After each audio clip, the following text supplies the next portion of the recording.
What if, one ordinary morning, the entire human race simply stopped fighting back? Not because it was saved, but because it was conquered from the inside, one mind at a time. This is the story of the Avengers, Earth's mightiest heroes, and the one time the whole planet surrendered without them even noticing. Leading them, as always, was Captain America, a soldier out of time who believed, above all else, that freedom was worth more than comfort.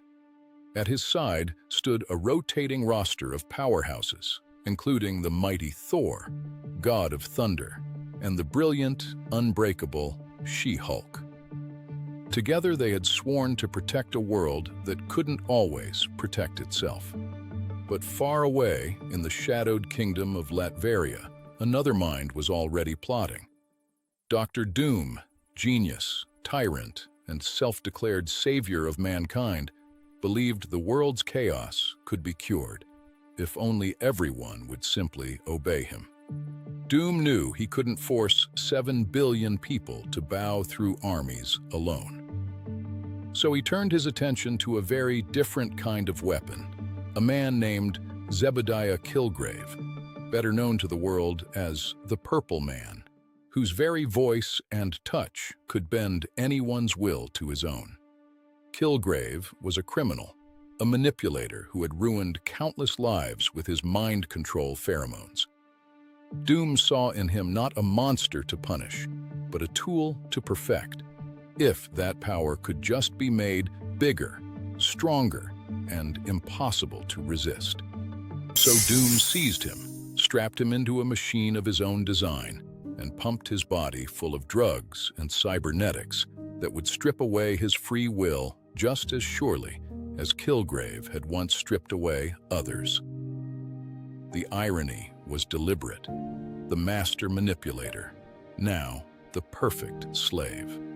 Above the castle, Doom's engineers finished a colossal antenna, a broadcast tower built to take Kilgrave's power and hurl it across every continent at once.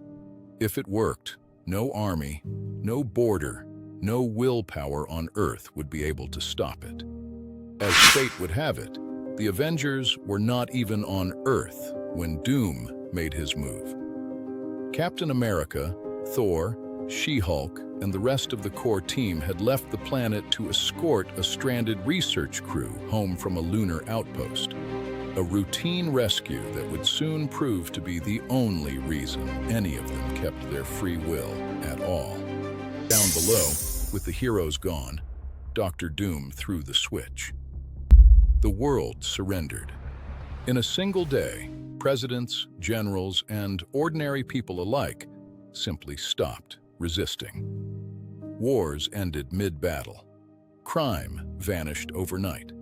Every government on Earth quietly, willingly, handed control of their nations to a masked man in Latveria. New banners went up in every city, bearing the same silver mask. To most people, it didn't even feel like conquest. It felt like peace. When the Avengers finally returned from their lunar mission, they expected a hero's welcome. Instead, they found a planet that felt subtly, unsettlingly wrong. No sirens, no arguments, no traffic jams or angry crowds, just endless, eerily perfect calm, with everyone smiling at the same purple banners as if they'd always been there. Cap's instincts screamed that something was deeply wrong. A world this quiet wasn't peaceful. It was frightened, or worse, controlled. So he pushed his team to dig for answers. They found the truth fast. Every nation on Earth had formally sworn allegiance to Dr. Doom, now calling himself Emperor of the planet. And nobody, not one official, not one soldier, seemed the slightest bit upset about it. When they questioned a government official directly, he explained it calmly, almost dreamily, that Emperor Doom had ended hunger, war, and crime, and that everyone was simply grateful. It wasn't propaganda. He genuinely believed it.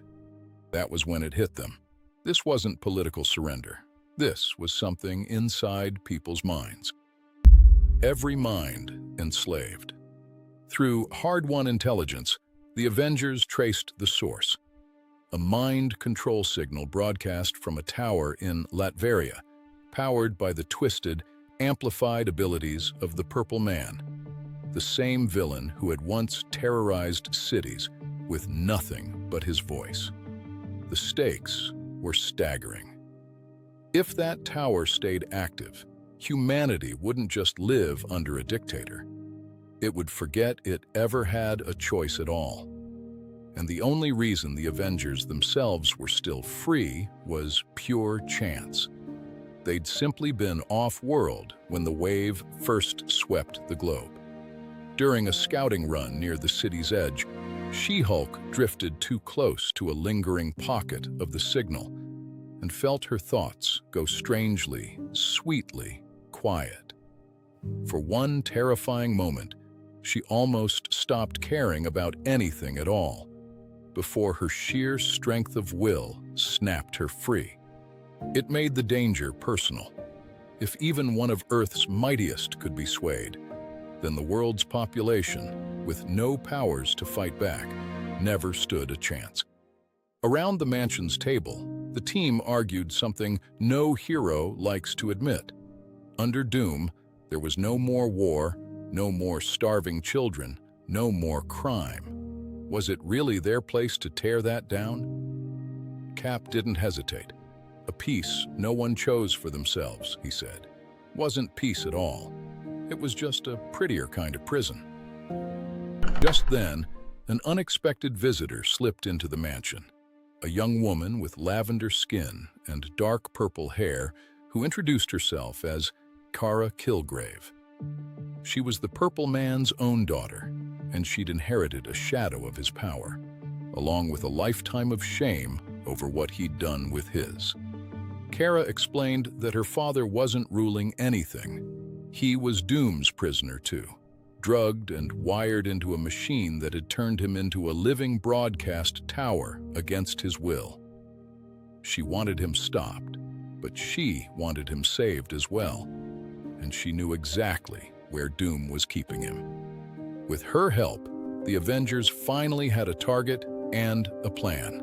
Strike Castle Doom directly, reach the broadcast tower at its peak, and shut the signal down before Doom could tighten his grip any further. They crossed into Latveria under cover of night, dropping into the shadow of Doom's fortress as thunder rolled overhead. Doom's automated guards met them at the gates, and the fight began fast and brutal. Armored sentries against gods, super soldiers, and unbreakable strength. Cutting through the last of the defenses, the team pushed upward through the castle's twisting halls until they reached the base of the broadcast tower itself. There, at the tower's core, they finally found him. Zebediah Kilgrave, the Purple Man, strapped into Doom's machine, pale and hollow-eyed, his own power being drained out of him and hurled across the world every second he breathed. Before they could reach him, Dr. Doom himself stepped from the shadows, utterly unbothered by their arrival. He didn't see invaders.